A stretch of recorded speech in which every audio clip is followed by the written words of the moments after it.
तो हेलो नमस्कार दोस्तों। आप लोग कैसे हैं? मैं आशा करता हूं कि आप लोग बहुत अच्छे होंगे। और आज हम लोग सॉल्यूशन चैप्टर लेकर के आए हैं और सॉल्यूशन चैप्टर से संबंधित आज का जो टॉपिक हम लोग पढ़ने वाले हैं वो मोलरता के बारे में पढ़ने वाले हैं। तो सबसे पहले मैं आपसे अनुरोध करता हूं कि आप मेरे चैनल को सब्सक्राइब कर दें और लाइक कर दें। तो चलिए, आज का जो टॉपिक है वो बिलियन चैप्टर से हम लोग स्टार्ट करने वाले हैं। और बिलियन चैप्टर में जो इम्पोर्टेंट जो पॉइंट है वीवीआई के होल क्यू, जो हर बार बिहार बोर्ड में ये क्वेश्चन पूछता है। इस टॉपिक का नाम है मोलरता। इंग्लिश में मोलरिटी कहते हैं। मोलरिटी किसको कहते हैं? तो कहता है क्या, बिलियन के क्या चीज़ के बिलियन के प्रति लीटर आयतन में उपस्थित विलेय के मोलों की संख्या को मोलरता कहते हैं। क्या कहते हैं? मोलरता कहते हैं। तो ये बात को याद रखना है। बिलियन के प्रति लीटर आयतन में उपस्थित विलेय के मोलों की संख्या को मोलरता कहते हैं। पूछेगा मोलरता को क्या चीज से सूचित करते हैं? तो बाबूरे मोलरता को कैपिटल एम से सूचित करते हैं। अब ध्यान दीजिएगा, मोलरता यानी कैपिटल एम बराबर क्या होगा? तो कहता है विलियन के प्रति लीटर। प्रति मतलब होता है बटा, तो बिलियन का आयतन लीटर, अब बटा में बिलियन के मोलों के, बटा में बिलियन के मोलों, विलेय के मोलों की संख्या। तो विलेय के मोलों की संख्या को ऊपर लिखेंगे। ये मोलरता का क्या हो गया? डिफिनीशन हो गया। तो ये बात को ध्यान में रखना है। अब ध्यान दीजिएगा, यहाँ पे ध्यान क्या देना है वो समझ लीजिए। जैसे यहाँ पे m बराबर क्या होगा? m बराबर क्या होगा? तो विलेय के मोलों की संख्या बटा में बिलियन का आयतन। अगर यहाँ ml में होगा तो ऊपर 1000 से क्या होगा? गुना होगा। कहला कि लीटर में इसको मेजरिंग करते। तो ये बात को भी ध्यान में रखना है। ठीक है, ये बात को भी ध्यान में रखना है। अब ध्यान दीजिएगा, यहाँ पे क्या ध्यान देना है वो समझ लीजिए। यहाँ पे मोल निकालना है। तो मोल बराबर क्या होता है? दिया गया द्रव्यमान अब बटा में आणविक द्रव्यमान, यानी गिवन मास अब बटा में मॉलिक्यूलर मास। गिवन मास को W से और मॉलिक्यूलर मास को M से सूचित करते हैं। तो M बराबर क्या होगा? N बटा V होगा। ओके गाइज, तो ये बात को ध्यान में रखना है। तो ध्यान दीजिएगा, यहाँ पे आगे क्या कह रहा है वो समझ लीजिए। ये जो आप देख पा रहे हैं N बराबर M गुने V, चूंकि M बराबर क्या होता है? ध्यान दीजिएगा, M बराबर होता है नंबर ऑफ मोल बटा में बिलियन का आयतन। आयतन को वॉल्यूम, तो ये बटा में जो है से गुना में चल जाएगा, तो N बराबर ये हो जाएगा। तो ये बात को भी ध्यान में रखना है। अगर मिलीलीटर में आयतन दे ले रहा है तो ऊपर 1000 से कथी करेंगे? गुना कर देंगे। 1000 से क्या करेंगे? गुना कर देंगे। तो ये बात को ध्यान में रखना है। अब क्या है आगे क्वेश्चन वो समझ लीजिए। पूछेगा कि मोलरता का एसआई मात्रक क्या होता है? Mole litre inverse. मोलरता का एसआई मात्रक क्या होता है? मोल लीटर इनवर्स होता है। तो ये बात को भी ध्यान में रखना है। पूछेगा मोलरता, ध्यान दीजिएगा यहाँ पे, और थोड़ा सा ध्यान दीजिएगा नोट में। यहाँ पे ये जो टॉपिक है उस चीज को थोड़ा सा ध्यान में रखना है। कहता क्या है वो समझ लीजिए। मोलरता ताप पर निर्भर करता है। मोलरता क्या चीज पर निर्भर करता है? ताप पर। पूछेगा ताप पर क्यों निर्भर करता है? क्योंकि ताप जो है आयतन पर निर्भर करता है। क्या चीज पर? आयतन पर निर्भर करता है। तो ये बात को ध्यान में रखना है। मोलरता, और आगे हम लोग को पढ़ना है मोललता। ध्यान दीजिएगा, मोललता के बारे में पढ़ना है। मोलरता के बारे में पढ़ना है। तो मोलरता किसको कहते हैं वो समझ लीजिए। 1 मिनट, थोड़ा सा ध्यान दीजिएगा। मोलरता किसको कहते हैं तो वो चीज को भी ध्यान में रखना है। ध्यान दीजिएगा, यहाँ पे ये है मोललता। तो बी लायक के, क्या चीज के? बी लायक के 1 kg में उपस्थित घुले हुए विलेय के मोलों की संख्या को मोललता कहते हैं। मोललता को स्मॉल m से और नहीं तो cm से सूचित करते हैं। स्मॉल m से नहीं तो cm से क्या करते हैं? सूचित करते हैं। तो ये बात को ध्यान में रखना है। अब ध्यान दीजिएगा, अब ध्यान ये देना है कि CM या M बराबर क्या होता है वो समझ लीजिए। यहाँ पे ध्यान दीजिएगा, विलेय के मोलों की संख्या, विलेय के मोलों की संख्या बटा में विलायक का द्रव्यमान केजी में है तो ठीक है, ग्राम में अगर होगा तो विलेय के मोलों की संख्या को N से, अब विलायक का जो द्रव्यमान है W से, और ऊपर जो है 1000 से कथी करेंगे, गुना कर देंगे। क्यों? क्योंकि ग्राम में दिया हुआ है। क्या चीज में दिया हुआ है? ग्राम में दिया हुआ है। तो ये बात को भी ध्यान में रखना है।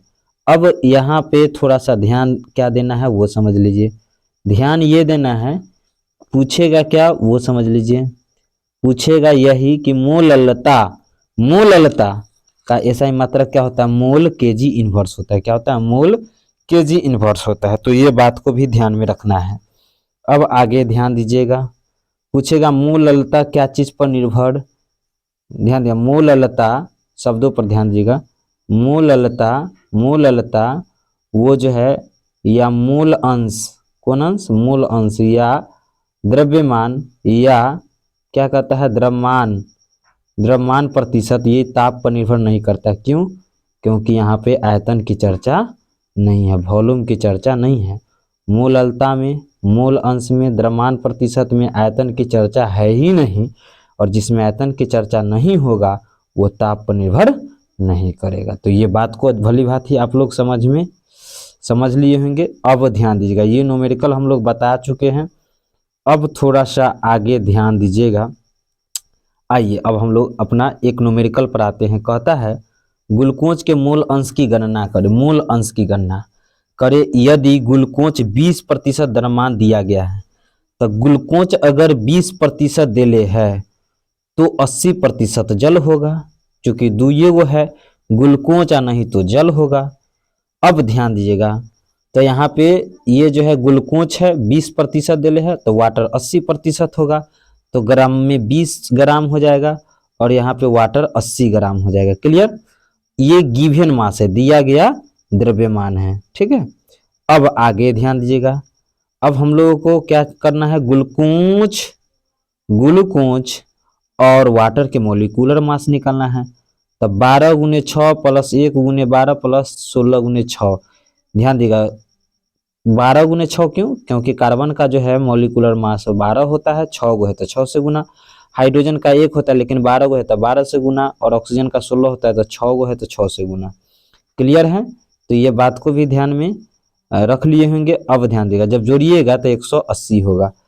वाटर का मोलिकुलर मास निकालिएगा तो 18 हो जाएगा।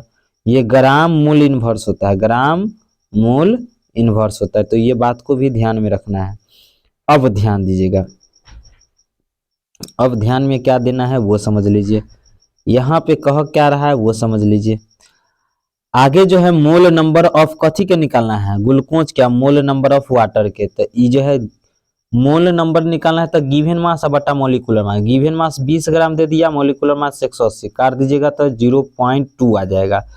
अब वाटर का मोल नंबर निकालना है, तो गिवन मास 80 ग्राम और वाटर का जो है मोलिकुलर मास 18, जब काट दीजिएगा तो 4 पॉइंट कितना आएगा, 5 आ जाएगा। अब मोल अंश निकालना है, कौन अंश निकालना है, मोल अंश निकालना है, यानी एक्स ग्लूकोज, किसका, ग्लूकोज के निकालना है। जिसका निकालना है उसका मोल नंबर ऊपर बटा में ग्लूकोज का मोल नंबर और वाटर के मोल नंबर दोनों को ऐड कर दीजिए। ओके, अब यहाँ पे थोड़ा सा ध्यान दीजिएगा, हम लोग अभी निकाले हैं जस्ट, दोनों को क्या करेंगे 4.5, वाटर क्या आया मोल नंबर, और इसको जोड़ करके और भाग कर देंगे। अब ध्यान दीजिएगा, जब भाग करेंगे तो इसका फाइनल रिजल्ट कितना आएगा, इसका फाइनल रिजल्ट जो है वो ये आ जाएगा। ठीक है, तो ये बात को याद रखना। अगर मोल नंबर ऑफ वाटर के निकालना है तो उसके लिए जो है मोल फ्रैक्शन वाटर के निकालना है, तो मोल नंबर किसका, वाटर क्या बटा में वाटर प्लस ग्लूकोज, दोनों को जोड़ दीजिए, और जोड़ने के बाद ये काट कूट कीजिएगा तो आपका ये फाइनल रिजल्ट क्या होगा, निकल के चला आएगा। तो ये बात को ध्यान में रखना है। अब आगे देखिए, अगला क्वेश्चन भी same to same as it is. कहता है चीनी के मोल अंश निकालना है, और बिलियन में 60% द्रव्यमान चीनी का है। तो 60 चीनी के है तो 40 कथी होगा, जल का। पहले तो चीनी हो गया और जल हो गया, तो 60 कहता है चीनी का, 40 हो जाएगा जल का, यानी 60 ग्राम और 40 ग्राम गिवन मास वाटर के और चीनी के। मॉलिक्यूलर मास दोनों के निकाल लीजिए।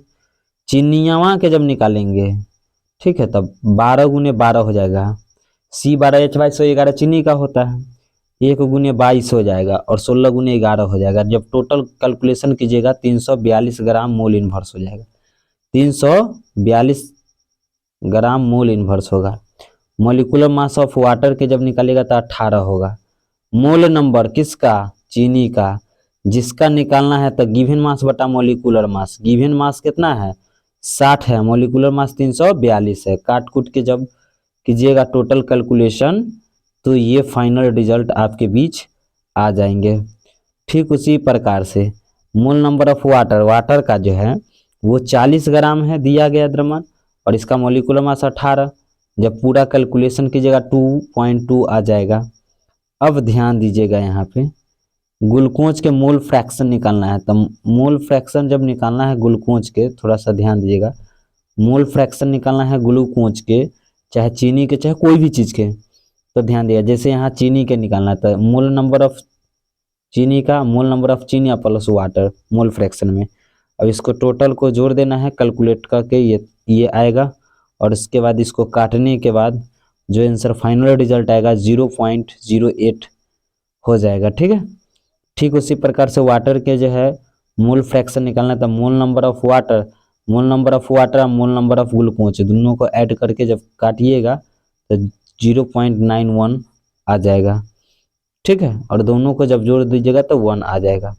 तो अभी तक आप लोगों ने ये न्यूमेरिकल को देखा है, और ये वीडियो आपको कैसा लगा निश्चित तौर पे बताएं, और ठीक ही इसी प्रकार के वीडियो हम हमेशा आपके बीच लाते रहेंगे।